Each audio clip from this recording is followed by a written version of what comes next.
What's up, MS Gymmers? How you guys doing? Welcome to Motivation Monday. I got my MS Gym Team Misfit shirt on. I'm feeling good about PGB, mindset, victory, baby. So thank you, Misfits, for my shirt that says Sweaty Giggler on it. For those of you who don't know why I'm called the Sweaty Giggler, it's because when I'm describing what happens to me when I'm releasing certain muscles or I'm getting a massage that's a deep massage, I giggle and I sweat.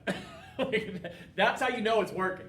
So anyway, so the title of today is Until Death Do Us Part. And that is a vow that I made to Misty on August 6th, 2010. And I take my vows very seriously. In sickness and health, for richer or poorer, for better or for worse, till death do us part, I promise to love Misty to the best of my ability, passionately, powerfully, and continually seek better ways to serve her, love her, and be with her until I am no longer breathing. And I need to let you guys know just straight up before I get into this conversation today that I vow the same thing to you. And that's a big stance considering we're like a year and a half into the MS Gym and I'm 40 and I have a lot of life left. So until the point that I'm no longer breathing, or until the point that for some catastrophic reason I can no longer carry out the services that I do here, I'm with you. And for many of you that are here, that were the founding members of the MS Gym, the founding OGs, the original gymmers, that were here when it was just a free group, that were here when it was just one product, then it was here when we launched the membership, and that stand here today with over 9 core programs and over 27 companion guides in the membership, almost 17,000 people in the free group, thousands of people listening to us online. Like, you guys have been here for a year and a half. You've only known me and I've only known you for a year and a half. Think about that. We started in May of 2016. No, 17. 2017. So it's literally a year and a half ago on the 15th of this month. So I use the vow because I'm committed to you. I am in this with you. And for many of you OGs, you original gymmers, this is going to be a 2-year, 5-year, 10-year, 20-year, 30-year relationship. And if you think you've seen amazing results and awesome stuff happening after a year and a half, and really, since the membership opened, it hasn't even been a year. That's December 11th. Literally, people have not been, they've only been using the membership programs for under a year. And we have over 600 something testimonials of people walking again, standing again, using trekking poles now, up on their walkers, going to movies, walking to the mailbox, spending time with friends, returning to being a mom, returning to being a wife, returning to painting, speaking, drawing, returning to driving, returning to sports, returning to getting out in nature, returning to life. I am not in this for a short play relationship. I am not in this for a star, for the brightest star, like shining as bright as it possibly can, because those burn out the fastest. This is not I'm in this for a couple, 2 or 3 years and make a bunch of money and then we sell it and we leave. No. Misty, Ken, and I have made that decision. We are not going anywhere. And I don't want you guys to go anywhere. And I need you to hear my words when I say this, is that your MS life practice is exactly that. It is a practice. The movement, the mindset, the education, the relationships, they are not a temporary thing, in my opinion. This is permanent. This is lasting. This is long term. I am in it for the long haul. So is Misty, so is Ken, so is your leadership team, and hopefully so are you. Now on Saturday, I put out an email that spoke a lot about changing the words and the dialogue going on in your head. I spoke about it on a Mindset Minute last week, talking about how in order to heal, it doesn't matter if I gave you the best, neurologically proficient, biomechanically perfect program on the freaking planet. If you don't believe you can heal, if you listen to the negative opinions of others, if you seek approval and feedback to see how you're doing from those who don't understand you, if you're trying to do this alone, or if you think that unless you are up walking again, moving your feet again, and off your walker again in 2 months after having MS for 10 years, that this just doesn't work for you, then this isn't going to work for you. I could create the most perfect program on the planet, but if you don't think you can heal, if you're not using the resources and you're not following the program, you won't get better at the pace in which you desire. I promise you that. I can guarantee you that. Can I guarantee you when that foot will lift? No. Can I guarantee you or tell you when you will walk again? No. Can I guarantee you or promise you when your marriage will get better, your relationships with your kid will get better, you'll be able to work again, you'll get back to the hobbies you love, you'll be able to take that dream trip, or life as you once dreamed it will become exactly how you once dreamed it? No, I cannot guarantee or promise you that. But I can guarantee and promise you one thing. Neuroplasticity works. Constant practice of specific imposed demands creates neurologic adaptations in your brain that is scientific fact. But you got to put in the work. You've got to be consistent. You've got to change the things in your body that you want to change, and the way that your brain functions right now is in a series of patterns that are habitual. They are habits. They are set standards of behavior that are repetitive, predictable, and very, very hard to change. They are habits. So if you are someone who is struggling right now, if you are someone who is struggling with movement, you're not getting the results you want, you're frustrated because it's been 6 months, 7 months, 10 months, 2 months, I can just tell you straight up, if you give up, that's the only way you won't get results. I'm just saying. The way to guarantee that you don't get results is to quit or stop believing. So let me break this down for you a little bit. So your brain doesn't want to change. Your brain wants things to be predictable, wants things to be consistent, wants things to be very, very repetitive and systematic, because that allows its first function, which is survival, to happen. If your brain knows the predictable results of moving your arm out to the side, that you're not going to fall down, it will let you extend your arm. However, if your brain knows that the only way for you to walk and not fall down is to peg leg and swing your leg to the outside, curl your hands up like this, and walk in this manner, it's going to keep doing that until you teach it that lifting your leg and stepping forward with your hands down to the side, alternating and rotating your spine, is safe.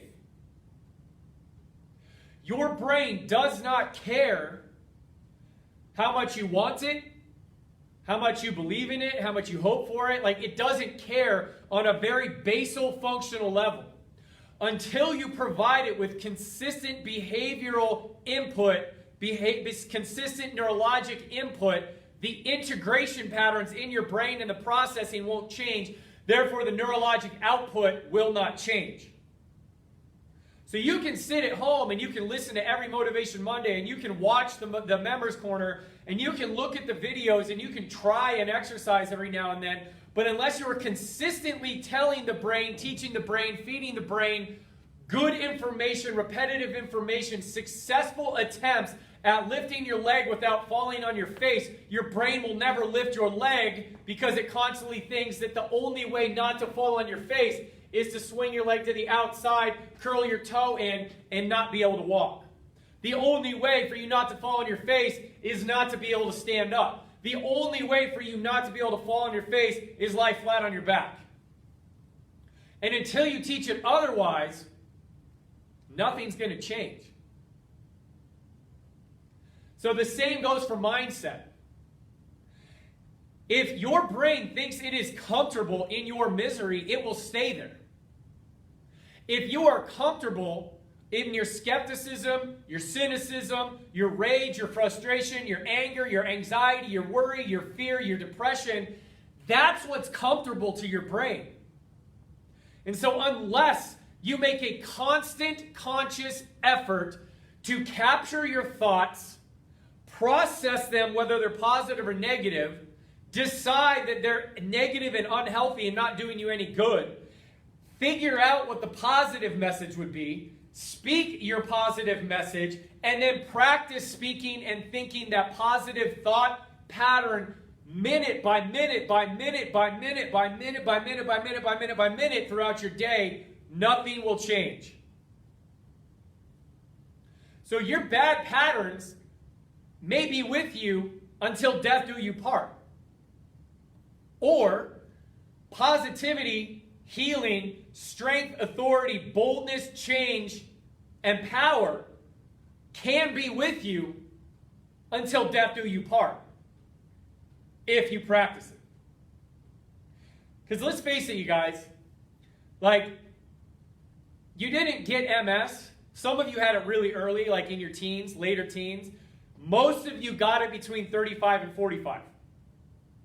So you had 35 years of life that happened before MS to create bad movement patterns, bad thought patterns, bad attitudes, bad perceptions, bad family cultural things, bad ways of thinking, speaking, perceiving, judging, gossiping, whatever the heck it might be. Not to say you guys are all like, you're bad people or anything. Like, I was like that too.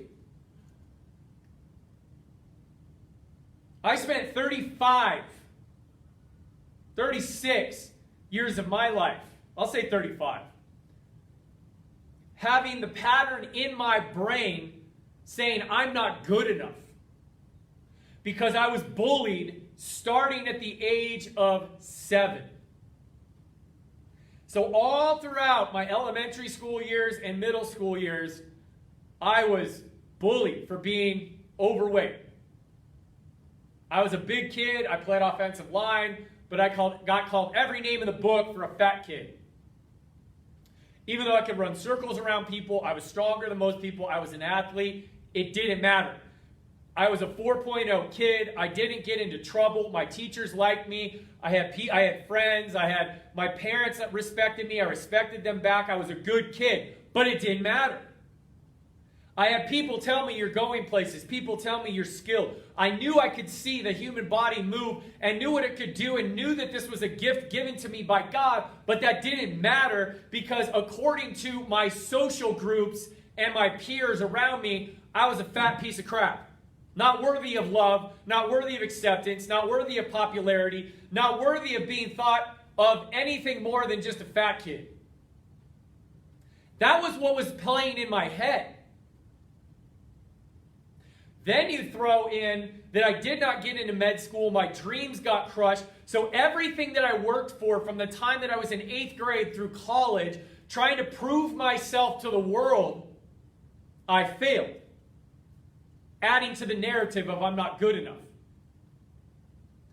Then as I got into my professional career, yes, I had a lot of great clients. Yes, I have helped a lot of people. Yes, I had a high education level. I could see things, do things, and make things happen for the human body that really had not been seen before, which is why I constantly had clients. However, I still had it in my head, who the heck am I? I'm not a PT, I'm not an MD, I'm not a chiropractor, so like I'm less than. Even before starting with the MS Gym, I didn't really actually believe that I had anything worth saying enough to put out into the world that people would actually follow, use, and get better. Even though I've known neuroplasticity, the power of the changing brain for 20 years, I didn't believe I could deliver it in a way that anybody would care about. And I was confined to being a quote-unquote personal trainer, working 60, 70 hours a week, not having a marriage, not having time with my kids, not living out my dreams, not figuring out what I was truly meant to do for the rest of my life. I didn't believe it. I didn't believe it until I made a decision one day that I would start doing things different. I looked around at the people in my life. I started believing what they were saying about me. I ran into Ken Allen, who was just a coach to me, some dude that was trying to help me get an online community built, just telling me like, dude, just do one video a day, and it will happen. I had all this other noise around me saying, you need this technology and this camera and this program, and you need to know how to run Facebook ads, and you need to charge people a ton of money, and you need to have a few clients that you charge thousands of dollars, and then you don't have to work so hard, and then you only have to work 2 hours a day, and you can retire in the next 4 years. That's what I thought I needed to be going for. But it never felt good to me, and it never felt right to me. Yet, I stayed going towards that because that was the only way, and I had to do it, otherwise I was a failure. When I started the MS Gym, I was working 60 hours a week or more. I wasn't seeing Misty very much. I didn't see my little girls very much. My health was falling apart. My body was falling apart. I was depressed. I was dark. I was cold. My anxiety levels were sky high. I was stressed out. I was sick. I was tired. And I did not enjoy my life. But I always have known, underneath that pile of crap that just keeps piling on you from life, I had a vision.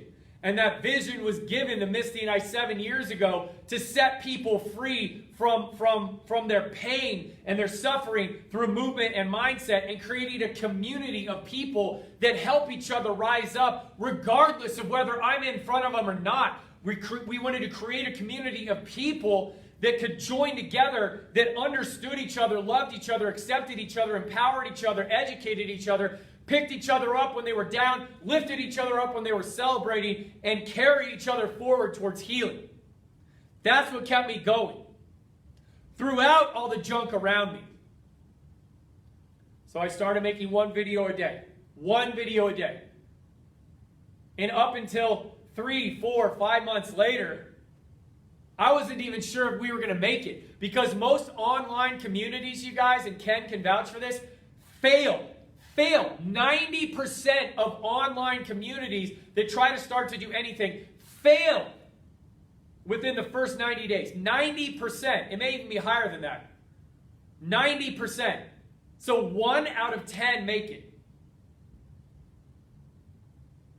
I had the world telling me, don't leave your training clients. Don't leave your business. This is stupid. This is foolish. You're turning down money. You don't know this thing's going to work. And I had to take this gigantic leap of faith and trust what Ken said, what Misty said, what I was feeling, that the MS Gym would turn out. And then Ken took a huge leap of faith, selling his tennis practice of 18 years because he believed in this and he saw the power of what you guys were doing. He saw the effect and the results, what we were getting in here. And he's like, this is real. I'm jumping, I'm going. And little by little, step by step, he got more and more involved in the MS Gym and started to scale back all of his other tennis stuff, and eventually he left that. I left all my in-person clients, and here I sit today 100% committed to you. So what does that have to do with you? What that has to do with you is that this MS game, counteracting MS, is a long-term relationship with me. You're in it. You're married. Sorry.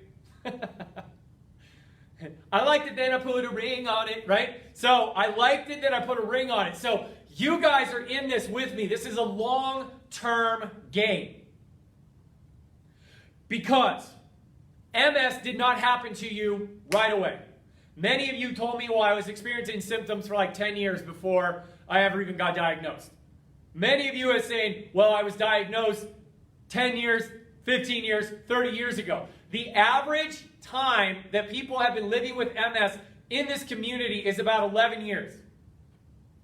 We have some people that are less, we have some people that are more. But I would say between 10 and 12 to 15 years of living with MS.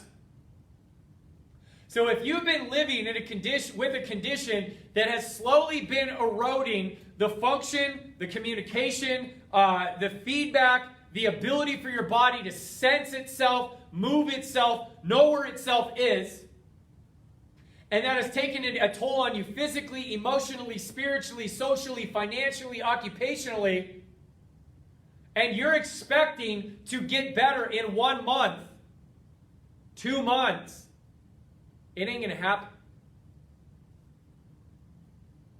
My programs are good. They're sound. They're probably the most neurologically, neuromuscularly sound MS programs in the world right now. I would stand on that in front of anybody. I could go toe-to-toe and argue for it. Because of the results that we've been getting. And because I know what I know. But the thing is, you guys, is that like a lot of times the narrative for healing is that you have to do everything right in order to heal. And if you want the fastest results possible, you've got to do everything correctly. Otherwise, you won't heal as fast as you want. But I have to tell you, that's probably a lie too.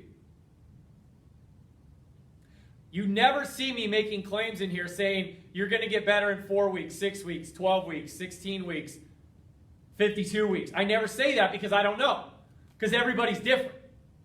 So if there was a direct correlation between the amount of exercise and the method of exercise and the rate of healing and counteracting MS symptoms, everybody would be getting better at the same rate in here. However, every single one of you has a different life. Every single one of you has different threats. Every single one of you came into MS with threats, has been living with MS with those threats, and now is trying to recover and counteract MS. Many of you still holding on and living with those same threats that you've had for 20 years, 25 years, 30 years. Whether that's your marriage, your relationship with your parents, your childhood, your education, substance abuse, emotional abuse, physical abuse, sexual abuse, abandonment, betrayal, deception, bankruptcy, other comorbidities, other sicknesses, deaths, whatever it might be, divorce, adultery, let's name them. Go down the list. Your life is not perfect, and MS is the one thing that's wrong, you guys. I'm just going to be honest with you. All of us are human. All of us have our own struggles. Many of you deal with MS or some other neurologic condition. I have to deal with managing chronic neurologic Lyme and celiac. Misty has to deal with Hashimoto's. We all have stuff, but it's not just one thing. It's a collection of things, collection of traumas and insults and attacks and all that kind of stuff. And your brain has had to learn how to survive through all of that. Whether it's in a healthy way or an unhealthy way, your brain is having to survive all of that. So it doesn't want to change. It doesn't want to do something different. It doesn't want to add something new. It doesn't want to make some lifestyle change because it's perfectly comfortable managing the crap that's in your life because it's always managed that crap in your life the exact same way. And for you to do anything different is threatening, even though it's more healthy, more correct, and will be longer lasting and make you happier. It doesn't matter to your brain because it's an unpredictable event and your brain doesn't like it. So what's the answer? Progressive threat reduction. We have to progressively reduce your brain perceiving certain things as threats in order to start creating new neurologic habits in your brain so that it will eventually learn it, receive it, feel confident, and know how to use it so that that becomes the preferred path versus the old way. That is neuroplasticity. Boom! Mic drop. That's neuroplasticity. Specific adaptation to impose demands. Meaning your brain will change in the way that you direct it to change based on the demands that you placed on it.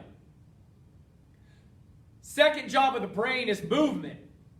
There's a study that I just read, that just came out, that said that movement training is more effective at counteracting MS, degradation, and loss of mobility than any medication, any cognitive or behavioral therapy.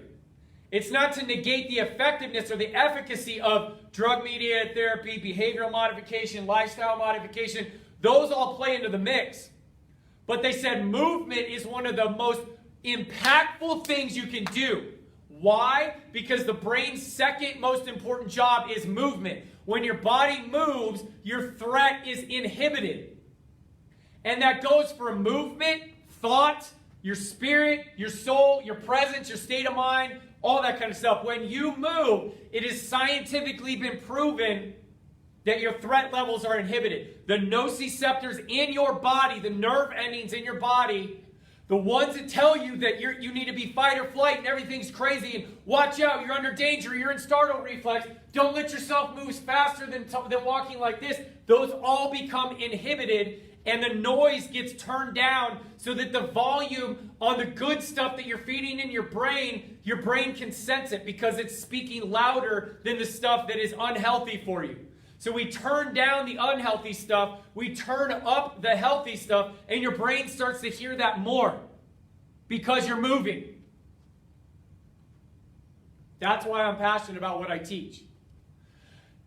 That's why I'm passionate about what I teach. That's why I've created the MS Gym. That's why I created the MS Gym membership. We created the free group resources. We created the free, the guides that you can get at exercisewithms.com so that you can start. So that you can start moving. So that you can get little tastes of movement to be like, oh my gosh, this is working. And once you start to feel like it's working, you're like, oh my gosh, I feel better. I feel more optimistic. I feel more positive. Why? Because you're moving. Your brain is actually getting better at moving, which means that its third job, which is proprioception, which is allowing you to, it's your GPS. It allows your body to know what it's doing, when it's doing, how it's doing it, both from an external environment and inside of you. Your organs, your nerves, your heart, your lungs, your blood. That all plays into movement. So I wanted to create a resource for you guys to take the thinking out of movement because movement is one of the only things that you can actively participate in and do for yourself that empowers you back to yourself. When you actually see your fingers move again, you have tangible results that be like, freak, my fingers are moving again. My leg is lifting better. I'm not falling on my face as much. I'm not taking as many naps. My bladder feels better. I just feel stronger. So I wanted to take the thinking out of it, which is why I created that free group. And then once I started seeing that people wanted more, and they're like, I just want this organized, and I just want this structured, and just tell me what to do, coach, that's why we created the membership program. So you literally can log in, press play, and I'm like, what's up, MS Gymmers? Let's move. Right? And you just follow along. Because once you have the movement piece taken care of and you have me showing you what to do, you just have to worry about showing up and practicing. Yes, it's effort. Yes, some days suck. Yes, it's hard. But you have other things to think about in addition to movement that I can't necessarily help you out with. I can't help you out with a struggling marriage, a struggling relationship with your kids, having to make the decision whether you're going to leave your job or not, having to make the decision of whether you need to go on disability or not, having the government deny you disability benefits. having insurance not cover a medication, having your service dog pass away, having a son get sick, having a parent pass away, having your house burned down. I can't do anything about that. That is life. But what I can do is deliver you this magic of movement training where if you just move once a day for 30 minutes, it gives your brain enough calming down that it allows for it to sit back and be like, all right, cool, I know we're not going to die today. I know we're standing up and I feel better moving. What else can I now focus on? Because if the only thing that your brain is focused on is not falling on your face and potentially dying, which is serious, then you can start to focus on the other stuff around you that you want back in your life. So the number one thing that you have to do every day is move. 10 minutes, 15 minutes, 90 minutes, whatever the heck it is, find your dose and move. Visualize it, practice it, focus on your strengths, visualize your weaknesses, realize that this is going to take time. Secondly, you need to look at your life and check out your behaviors. What are your words? This takes so much work. The words and the narrative going on inside your head can be one of those poisonous or most passionate things in your life. Purposeful things in your life. Because if you look at yourself and you get up in the morning and you're like, God, I hope my leg lifts today. Gosh, I hope I don't fall today. Gosh, I hope I make it to the bathroom before I fall down. Shoot, I'm supposed to go to that family event today. I hope I don't fall down. I hope I don't trip on the lawn. I hope I don't wet myself. That's what you wake up thinking about. Or you get up in the mirror and you see yourself in the bathroom mirror and you see this leg coming along and you're like, I freaking hate how you move. I hate how I move. I hate you, leg. I hate you, body. I hate you. That's tough. Or if you sit around all day, like I talked about, thinking about the people that have hurt you, the people that have abandoned you, the people that have rejected you, the people that basically lowered your expectations to make themselves feel more comfortable and didn't see what you saw and took away and stole your thunder, and you blame them for them, and you blame them for your misery, and you blame them for your depression, and you blame them, you blame the world, you blame the government, you blame social media, whatever the hell you want to blame, that's a pretty hard place to be. And that way of thinking, that way of speaking, that way of perceiving the world, that way of functioning in your world is a habit. Just like bad movement patterns are a habit, bad thought patterns are a habit. Eating sugar and feeling like you need a treat at night is a habit. Drinking your wine or your chocolate or your whatever, your cheesecake or your chips, that's a habit. Because I hear it all the time. I need to have my wine. I need to have my ice cream. I need to have my chips. I need to have my this. I need to have my that. You need to have a life. The crap that you attach my to are habits. And it takes a long time to create a habit. And you are going to have to consciously focus on changing your movement patterns, your mindset patterns, your behavior patterns, your social patterns, and your lifestyle patterns if you want to heal. But here is the message I want you to hear. You cannot do it all at the same time. You cannot. If you try to do everything at the same time, you will fail and you will probably get worse. If you've been rocking it, trying, and you're doing all the movement stuff and you're getting worse, there's probably a number of other things going on in your life that you need to manage as well. Because your brain is slowing you down to allow for it to manage those other threats, because it only knows how to manage those threats when you are slowed down, sitting down, lying down, and not moving. So if you can manage all those other lifestyle threats, identify them, process them, come to grips with them, receive them, reject them, do it different, your body will follow along as well. So this is a long-term game. This is a lifetime management practice. Practice, which means you're going to make some mistakes. You're not always going to be perfect. Even the most elite athletes on the planet have coaches. The elite speakers, the elite business people, politicians, leaders, they all have coaches. They all practice all the time. Because if you think you're going to reach perfection, you will be perfect in failing. So give yourself a break. Take one thing at a time in addition to your movement practice. And maybe it's even like, dude, no, I'm not even going to say that. You need to move. You need to move. Because like literally 70% of the effort of just showing up and knowing what to do, that's 70% of what makes exercise so damn hard is because you show up and you don't know what to do. Well, I do. So just show up, press play.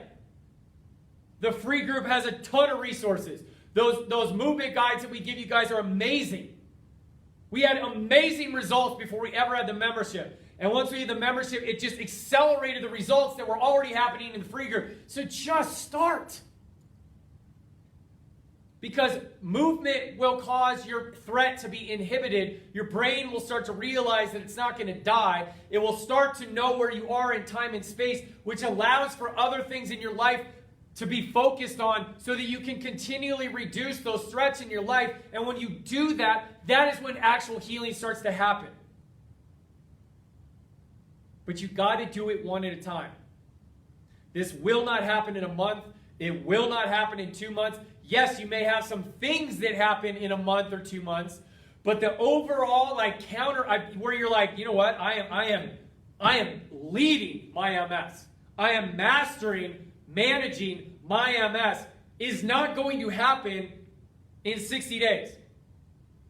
It is going to probably take 6 months to a year to really start feeling like you actually have some control over this. And then it's going to be keeping going, keeping moving, keeping growing so you can continually getting better. And guess what? I'm not going to stop, so you can't either.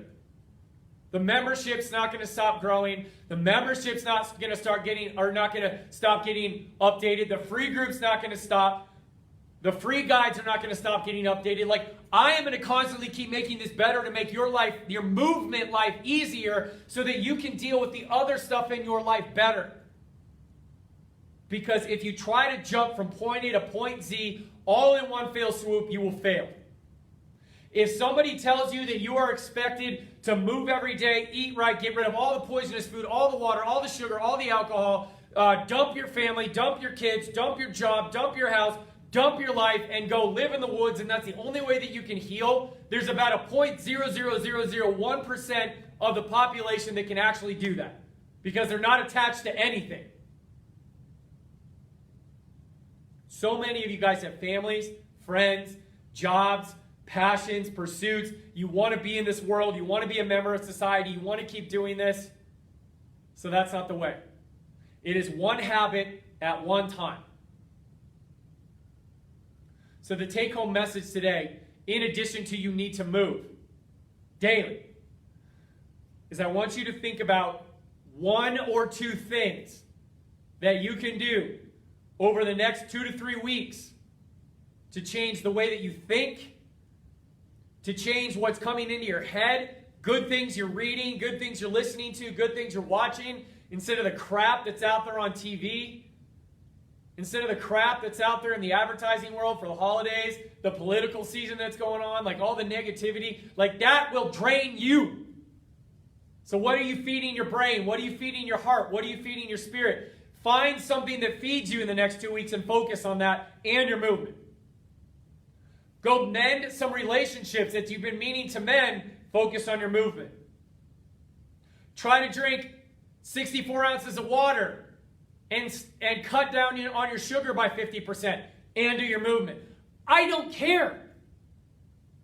But once you get in the habit of moving every day, hydrating every day, eating well as best you can every day, feeding good things into your brain every day, having good self-conversation with yourself and other people every day, connecting with people that understand you, love you, appreciate you, and get you every day, like here in the MS Gym, you will notice things start to happen. But you've got to commit. So I encourage you to sit down and think about, like, what can I commit to?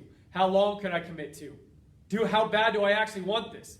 On a scale of 1 to 10, how much do I actually want to change my life? If it's anything below an 8, you sure as hell better sit down and think about why you're only a 7 or a 5. Because this is life or death. You're either going to succeed in the MS Gym or you're not. That's just the way it is. So I'm here to help you. Your leadership team is here to help you. Your moderators are here to help you. And you're here to help you. There's a ton of resources here, you guys. And there's so many people in here at this point that you're going to find someone who's dealing with something similar to you. Whether it's behavioral, mindset, food, water, like AFOs, wheelchair, movement, family, like whatever it is, loss, it's here. But you've got to deal with things one at a time. So if you start moving and you just get that in your body, that will allow for more room for your body to deal with other threats in your life. Then you just got to pick one other thing to start focusing on for 2 weeks, 3 weeks. And once that starts to get better, and once you notice yourself being happier, more optimistic, or more hydrated, or less bloated, and you feel better because you're eating better, then think about the next thing that you want to work on and add that. Because then movement and reading something positive in a day, that becomes habitual in your life. So then you can think about getting rid of alcohol in your life. Or if movement and drinking 64 ounces of water a day becomes habitual, then maybe you start to feel better physically, so now you have the energy to go talk to your spouse. And how they just need to let you get stronger and stop babying you. Or you talk to your kid and be like, I'm sorry, I want to be more active in your life, and here's what I'm doing. So you've got to give yourself a break. And you've also got to relieve yourself of the pressure that you're going to try something for a month, and unless you see glorious results where you're doing high kicks like the Rockettes, that this doesn't work for you, you're fooling yourself, and you're completely doing a disservice to yourself because you're going to give up before you actually ever get started. So I hope that makes sense, you guys. Like, I know this was kind of just this download. I hope it had some kind of structure. But I hope you're getting the message that movement is key, threat reduction is key, behavioral change is key. But all of these things are habits, and habitual change takes conscious effort consistently applied over time to create the demands and changes that you are expecting, wanting, and desiring in your life. So do not expect to do everything at once. Do not hold yourself in comparison to someone else because they may be working on something completely different than you are. And the biggest thing is you need to stay calm. You need to stay present and kind of just connecting with yourself. And you need to stay connected in with people who actually get you and understand you. And stop seeking for approval from people who don't understand you. And stop filling your head with the garbage of stuff around you that just add more stress to your bucket because it isn't worth it. You are worthy of healing. You are capable of healing. You are absolutely deserve healing. And we're here to deliver that for you. So I love you guys. Thanks for listening. Thanks for staying with me as I just kind of meander down this river right now. And I just reach out. If you need help for anything, we're all here. And we all want to get there together. And we all want to see you succeed. So have an awesome day. I'll talk to you guys later.